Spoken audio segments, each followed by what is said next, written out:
It's your boy Wavy. Stay Wavy TV back at y'all with another one. Let's get it, man. Charlotte Flair did not deserve to win the Women's Royal Rumble.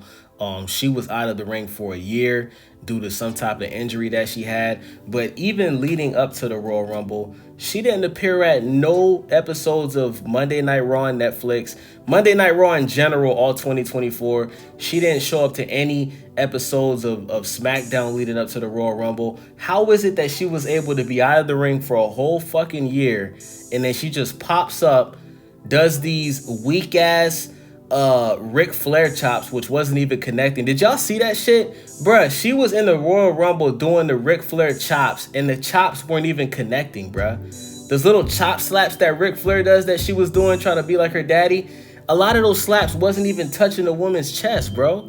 It was so fake. Like it was those botches were just it was laughable, right? Like when you really look at what she did in the Royal Rumble, she had no impact. The best part of her at the Royal Rumble was her entrance, her coming out in the red outfit. The outfit looked nice, right? She does look like she's in tremendous shape. But other than that, I mean, I'd rather have had Nia Jax win the Royal Rumble. Nia Jax is the most dominant woman in the women's division in the WWE. She's the most dominant by far. She kicks everybody's ass. She's the number one heel. She's the number one villain. She gets the number one negative reaction from the fans. And she did not deserve to lose her title to Tiffany Stratton. All Tiffany Stratton does is come out, get on the mic and say, "It's Tiffy time," right? Now, I'll give credit when it's due. Tiffany Stratton, she does have a nice finishing move. I believe it's called the Prettiest Moonsault. It's a nice finishing move. I got to give credit when it's due. It's basically the same finishing move that Jacob Fatu has, right? Other than that, she's not good on the mic. She's not entertaining. The only thing she has going for herself is she's a beautiful woman. I'll give credit when it's due. Tiffany Stratton is a good-looking woman, but she does not have what it takes to be the champion. She doesn't. You understand what I'm saying? But we all knew because she won the Money in the Bank, we all knew that she was plotting on taking Nia Jax's title because Nia Jax pretty much had her as her ragdoll, as her sidekick. You understand what I'm saying? But when you look at another talent on the women's roster like EU Sky, who in my opinion, as far as the in-work moves and the moves that she does in the ring, EU Sky is the most talented in-ring performer on the roster. You understand what I'm saying? I think she deserved an opportunity to win the Women's Royal Rumble, and I would have loved to see EU Sky fight Tiffany Stratton at WrestleMania and get that belt back as well. But Charlotte Flair, who was out of the ring for a year, who didn't show up leading up to the Royal Rumble. All we saw was a little corny ass 30-second video. Ooh, the Queen Charlotte Flair is coming back. Guys, when you look at what Charlotte Flair did in that ring, she was doing the Ric Flair chops and the chops weren't even connecting. It was botching so badly, bro. When she was doing those Ric Flair chops, woo, she wasn't even actually slapping the opponents on their chest. She was hitting the air.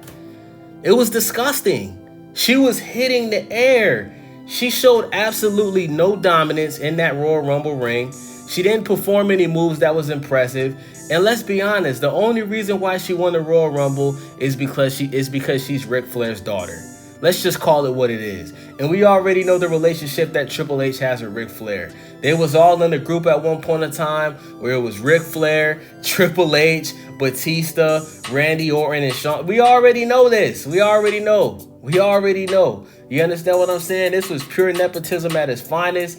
And Jade Cargill, that was the number one person that everybody thought was going to come back from her injury and win the Women's Royal Rumble. Obviously, Jade Cargill, she must have some type of serious injury that actually occurred in the ring to where she's taking her time coming back. I have heard reports that she has been training for her return back, but obviously she didn't feel like she was 100% healthy to come back at the Royal Rumble. But from all the videos and all the news that I've heard, everybody thought that Jade Cargill was going to win the Royal Rumble. But if it wasn't going to be Jade Cargill, they pretty much knew it was going to be Charlotte Flair. I think Jade Cargill, I would have been much more excited to see her win it because she was actually active. She had a big 2024. It was her first year in the WWE. She had a huge impact. She was obviously the tag team champion with Bianca Belair.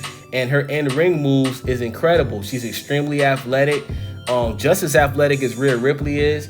And I would have loved to see Jade Cargill come back with a Women's Royal Rumble and take that belt from Tiffany Stratton, because all Tiffany Stratton does is say it's Tiffy time. That's it. Like I said, her finishing move is nice, the prettiest moonsault. She pretty much has the same move as Jacob Fatu, but other than that, she doesn't have what it takes to be champion. All she is a pretty girl with a nice finishing move. She's not charismatic. The crowd doesn't give a fuck about Tiffany Stratton. She's not good on the mic. She's not funny. She's not entertaining. Either Nia Jax should have won the Royal Rumble to get her belt back, or Jade Cargill or Io Sky should have won the Women's Royal Rumble. So that's my opinion. I think Charlotte Flair is extremely overrated.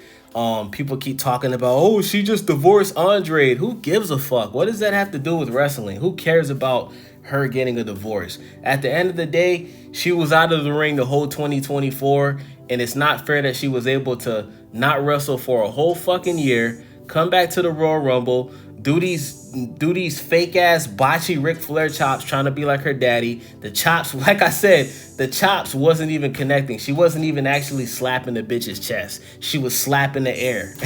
You understand what I'm saying? So that pissed me off. I think that the Women's Royal Rumble was completely garbage. I think that this proves that Triple H, he's just been doing a terrible job as a booker. Once again, this proves that Triple H is a predictable booker. And ultimately, man, I wish Vince McMahon was still running the show. So let me know what you guys think about this video. It's your boy Wavy. Stay Wavy TV. I'm out.